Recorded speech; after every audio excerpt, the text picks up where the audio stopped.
We are in Algebra 2. I have to start the lesson, sorry, Sully. You guys short day. You ready for it? Yeah? I'll trade it.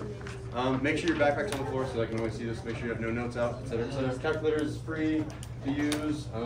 Yep, that's good. What are the notes called? We are on 7-2. And this is going to be advanced graphs of quadratics. Whoa.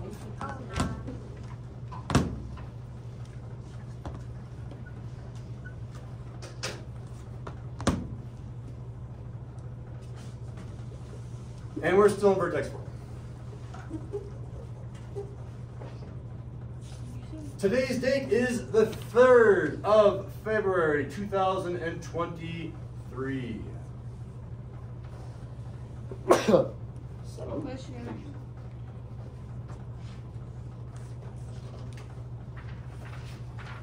let's start with the general form. If you have your notes from yesterday, this will look super familiar. Can we just wait for actual notes? No, I want you to, well, as long as you're on task, you're not playing with the Rubik's Cube, I did look at Solly for that, and you're actually learning and engaged, then you don't have to take notes and you can use his notes. Pay attention. Promise? Promise? You're going to be like on it and you're going to be participating more than anyone else, if I let you? Yeah. Okay, I'm fine with that. We're going to say x plus b quantity squared plus c.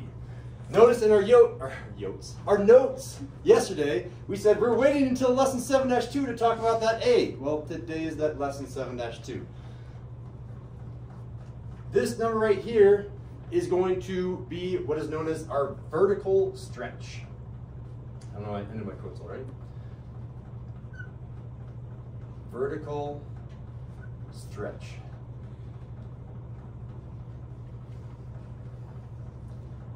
So, if I have a big number here, like 2 or 3, it's going to stretch it out this way. The vertex is unaffected.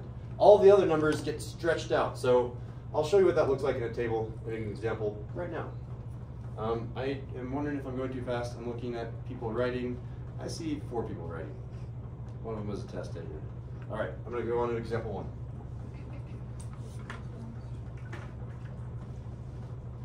All right, I want you to graph the following function. By the way, if you want some sticky notes, then you can come up and grab them from Claire's desk right there. I want you to graph the function f of x is equal to 2 times the quantity of x plus 1 n quantity squared minus 3.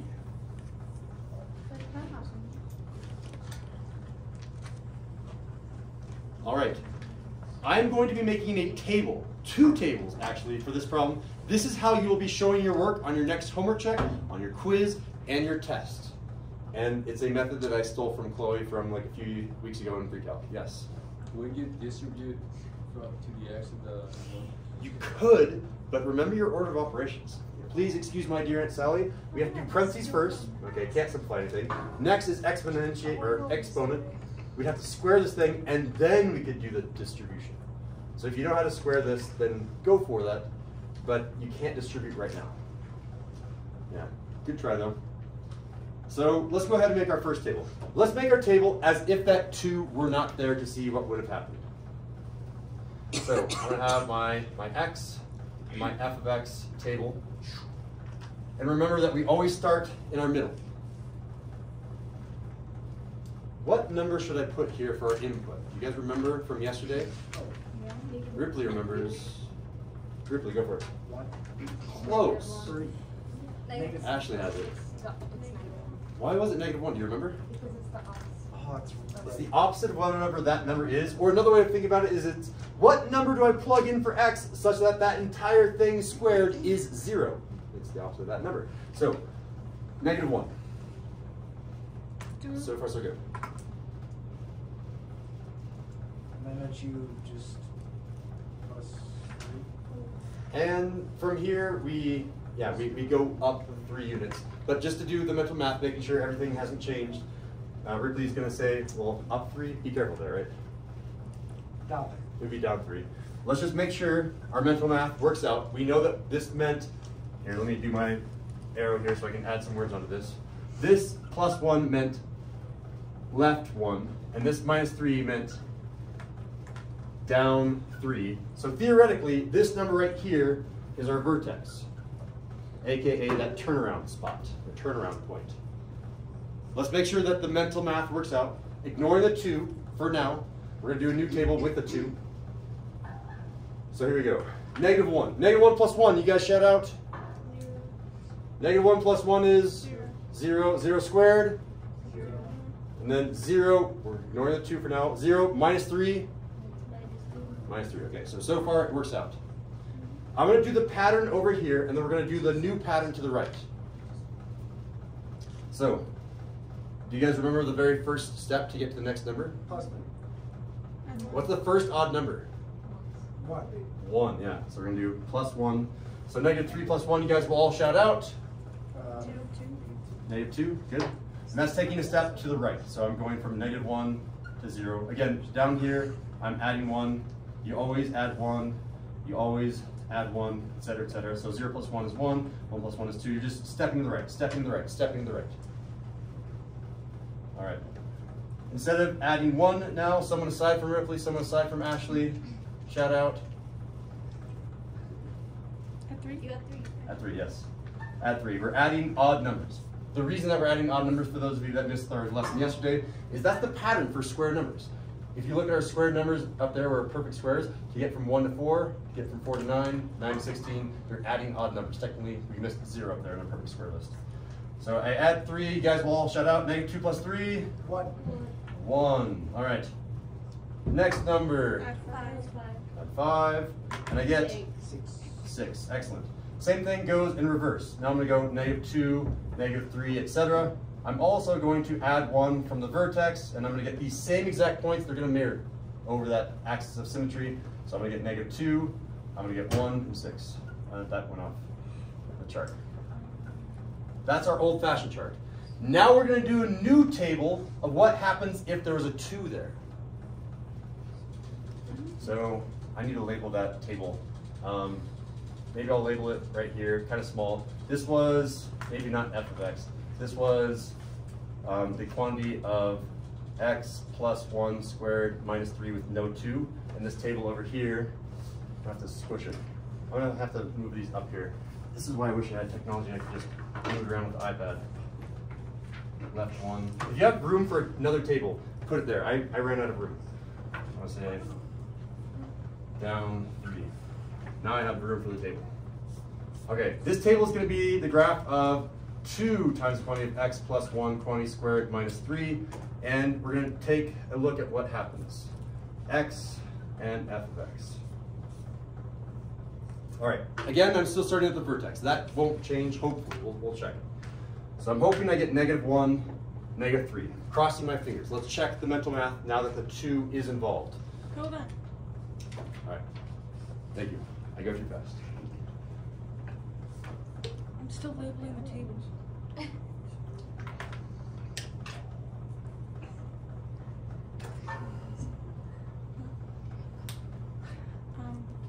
Second largest pocket.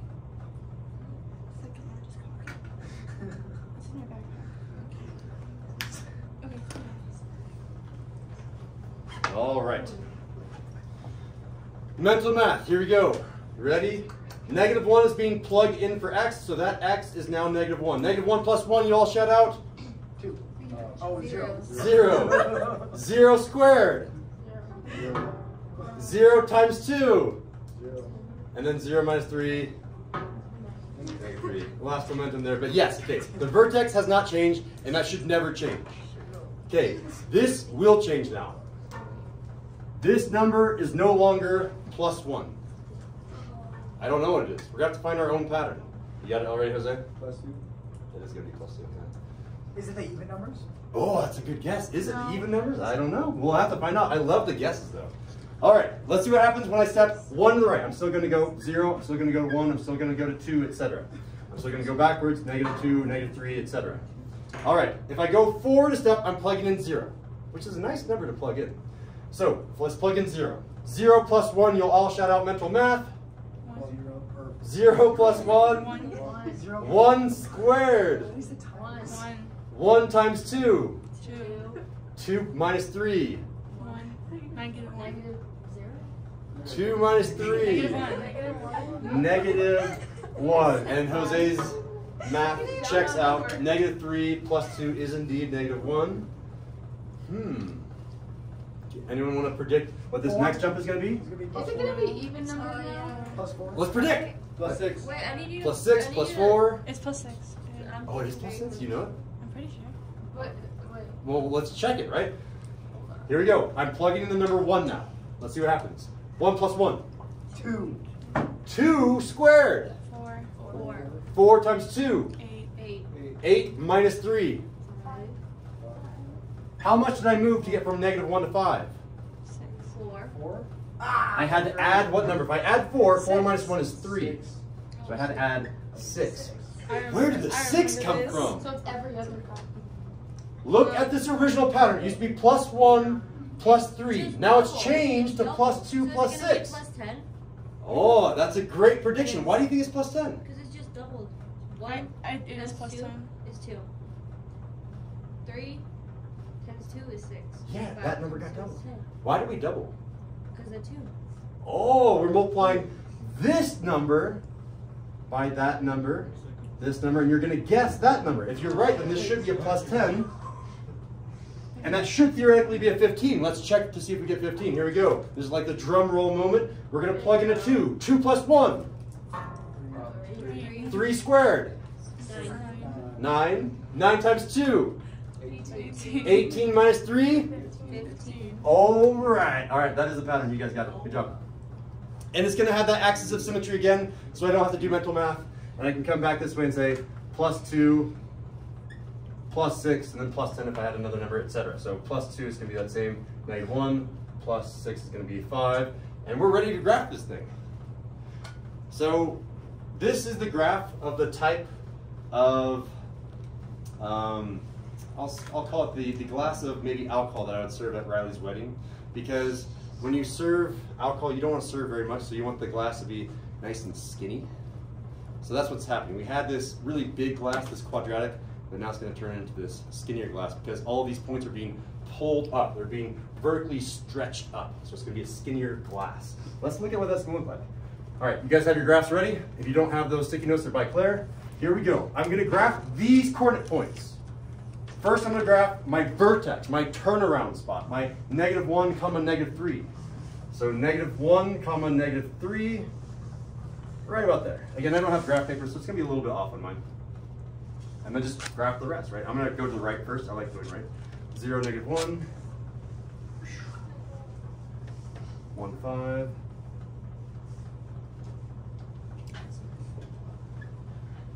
2, 15. Yeah, I'm not going to graph that. That's too far away.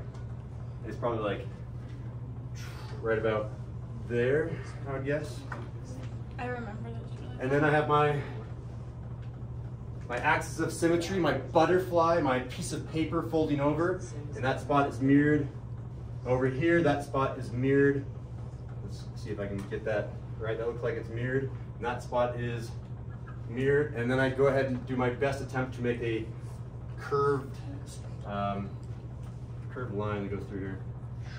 It shouldn't look like a V, although this one is so steep that it does kind of look like a V down here. That should be a nice round point at the bottom.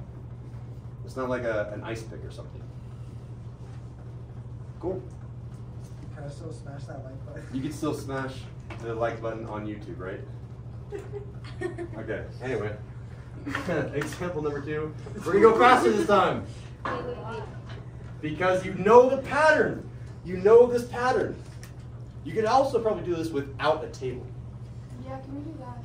Let's try to do it without a table. Let's see how fast we can go. It's so easy. It's so easy. I It love it is. when students say that. It is I really hope it's easy for everyone. Graph You graph the points and then you go up 2, up 6, up 10. graph And then f of over. x is equal to, let's make this 1/2 the quantity. Oh, negative 1/2. Oh, now we're thinking. Negative 1/2 times the quantity of x. What did I just do there? Say plus 2 and then plus 1. 1. I do need a square, otherwise it's not a quadratic. Oh, Mr. Sindel, what have you done? Yeah. I'm not smashing that light It's gonna go down. Yeah, you talked about this yesterday. How do you make it turn into a rainbow? Because over here, this one was a smiley face.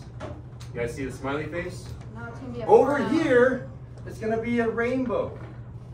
I like your movies. I'm a unicorn. So, a smile or a rainbow, they're both happy things. Let's see how this one works. You have your graph.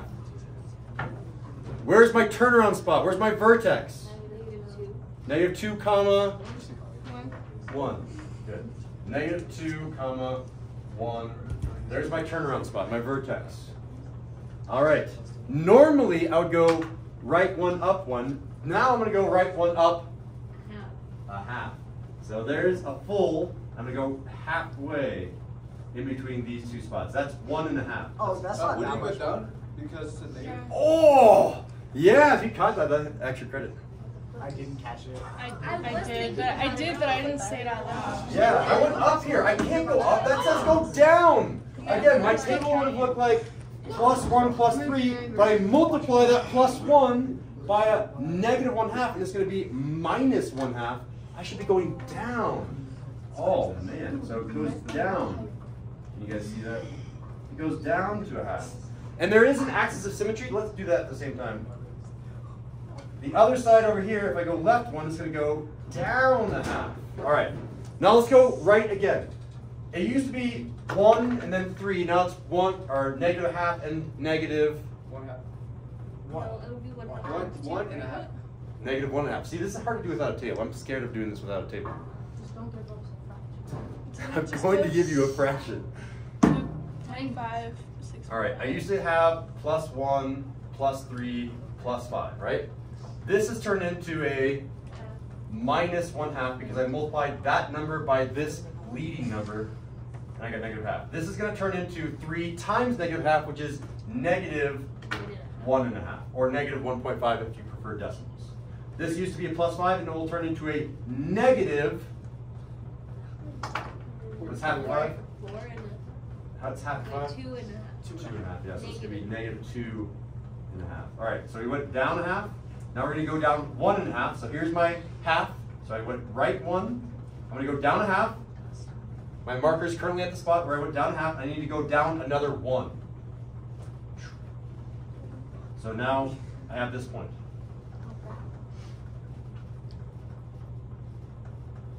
All right. Now I'm going to go down another 2.5. So I'm going to go right 1, down 1, 2.5.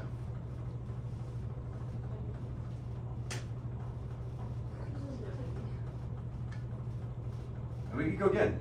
Next one would be +7.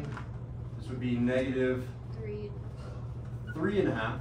Do you guys notice this pattern that I'm doing? I try to go, if I'm already at -1/2, I just go down the next -1/2 right here, and then I go down 3 from there. So check it out. At this spot, I'm at the coordinates 1, -3.5. I have to go down another 3.5, so I'm going to go down the half first. So I'm going to go right 1. I'm right here now. I'm going to go down the half first, so I'm now at this spot right here. And then I'm going to go down 3. So now I'm going to go down another 1, 2, 3. So this is the type of glass that you don't want to have at a wedding because it has a lot of volume. This is a And martini. it's upside down too, so no. Right? So martini glasses do have that bottom portion of it, right? Yeah. So it's the bottom of martini glass. All right, axis of symmetry. That point is reflected over here. That point is reflected over here. This is kind of hard to do from an angle. I think it's right about there, and that is reflected over here, right about there. All right. That one could go, yeah, I tried. I think we both moved down a little bit. Yeah, I need graph paper. It looks pretty good. I think I went too far to the right there, didn't I? And then it goes on forever and ever. Did I do my arrows over here? I did.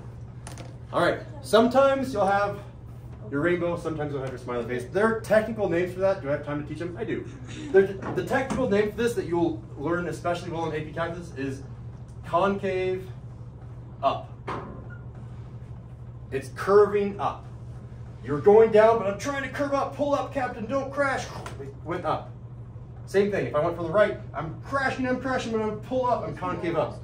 And now it's going to be the opposite, it's going to be concave down. Those are the mathematical terms that I'll start using. But it's really fun to say rainbow and smiley face. Can you incorporate smash that like button into every class? Smash that like button. Oh, I should do this also. Fist of 5. Today's lesson was hard because I added fractions. That's coming up on the homework as well. How do you guys feel? Fist of 5 on this lesson. How well can you graph these new, harder types of advanced vertex form? I mean, if it's fraction, 4, it's 4, probably like 4, 5, 3, 2, 3. It's flexing between 2 and 3. You're making symbols at me. All right.